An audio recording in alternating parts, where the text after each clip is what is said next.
نحمده ونصلي على رسوله الكريم أما بعد فأعوذ بالله من الشيطان الرجيم بسم الله الرحمن الرحيم شهر رمضان الذي أنزل فيه القرآن هدى للناس وبينات من الهدى والفرقان وقال النبي صلى الله عليه وسلم قال الصيام جنة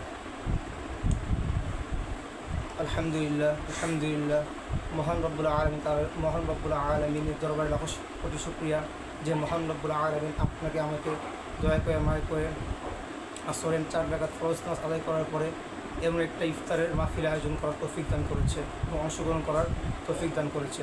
সকলে অন্তরস্থল থেকে বলি আলহামদুলিল্লাহ। আসলে সিয়াম হচ্ছে ঢাল স্বরূপ। এই মাসটা 11 মাসের চেয়ে উত্তম। রাসূল আকরাম সাল্লাল্লাহু আলাইহি ওয়াসাল্লাম হাদিসে বলেছেন আসিয়ামু জিন্নাহ, সিয়াম হচ্ছে রমজানের ঢাল স্বরূপ। হযরত জিবরাইল আমিন থেকে বর্ণিত বুখারী শরীফের হাদিস, রাসূল আকরাম সাল্লাল্লাহু আলাইহি ওয়াসাল্লাম একবার মিনারে আরোহণ করছিলেন। এমন সময় রাসূল আকরাম সাল্লাল্লাহু আলাইহি ওয়াসাল্লাম যখন প্রথম মিম্বরে আরোহণ করলেন, প্রথম সিঁড়িতে দাঁড়ালেন তখন বললেন আমিন, দ্বিতীয়বার দাঁড়ালেন তখন বললেন আমিন, তৃতীয়বার দাঁড়ালেন তখন বললেন আমিন।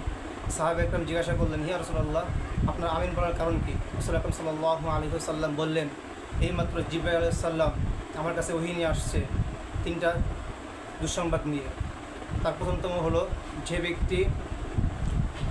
ব্যক্তি বৃদ্ধ পিতামাতাকে পাইল অথবা তাদের উভয়ের একজনকে পাইল কিন্তু জান্নাত হাসিল করতে পারল না, তার উপর আল্লাহর গজব নাজিল হোক।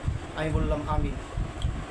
যখন দ্বিতীয় মিম্বারে উঠলাম তখন জিবরাইল আলাইহিস সালাম বললেন, যে ব্যক্তি রমজান মাস পাইল কিন্তু নিজের গুনাহকে ক্ষমা করতে পারল না, তার উপর আমার আল্লাহর গজব নাজিল হোক। আমি বললাম আমিন। রাসূল আকরাম সাল্লাল্লাহু আলাইহি ওয়াসাল্লাম যখন তৃতীয় মিম্বরে আরোহণ করলেন তখন বললেন, জিবরাইল আলাইহিস সালাম বললেন, যে ব্যক্তি আমার নাম শুনিল কিন্তু দুরূদ পাঠ করিল না, তার উপর আল্লাহ তাআলার গজব নাজিল হোক। আমি বললাম আমিন। তো এমন অসংখ্য হাদিস দ্বারা প্রমাণিত যে রাসূল আকরাম সাল্লাল্লাহু আলাইহি ওয়াসাল্লাম আরেকটা হাদিসে বলেছেন, যে ব্যক্তি রমজান মাস পাইল কিন্তু তার গুনাহকে ক্ষমা করিতে পারল না, সে ব্যক্তি ক্ষতিগ্রস্ত হইল। আল্লাহ তাআলা 11-12টা মাসের থেকে রমজান মাসকে সৃষ্টি করে নাজিল করেছেন। এই মাসে আল্লাহ তাআলা কোরআন মাজিদ নাজিল করেছেন।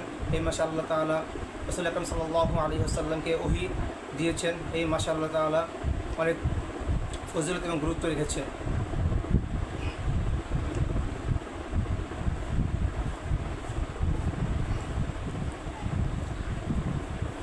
রাসূল আকরাম সাল্লাল্লাহু আলাইহি ওয়াসাল্লাম আরেক হাদিসে বলেছেন যে ব্যক্তি রমজান মাস পাইল অথচ তার অশ্লীল কাজ থেকে বিরত রাখতে পারল না, তার সারাদিন না খাওয়া, রাতে তারাবির নামাজ পড়া আমার কাছে কোনো যায় আসে না।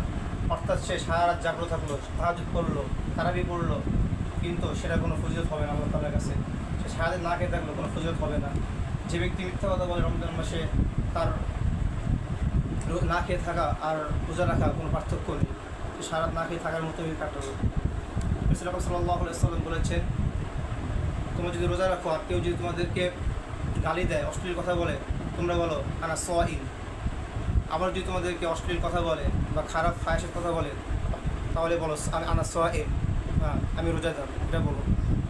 রমজান মাসে রাসূল সাল্লাল্লাহু আলাইহি ওয়াসাল্লাম অনেক বেশি পরিমাণে রাত্রি জাগরণ করতেন। বিশেষ করে সামনে 21 তারিখ, 23 তারিখ, 25 তারিখ, 27 তারিখ লাইলাতুল কদর, যেটা হাজার রাতের চেয়ে উত্তম, সেই রাত খোঁজার জন্য আমাদেরকে রাত্রি জাগরণ করতে বলেছেন, ইতিকাফে বসতে বলেছেন।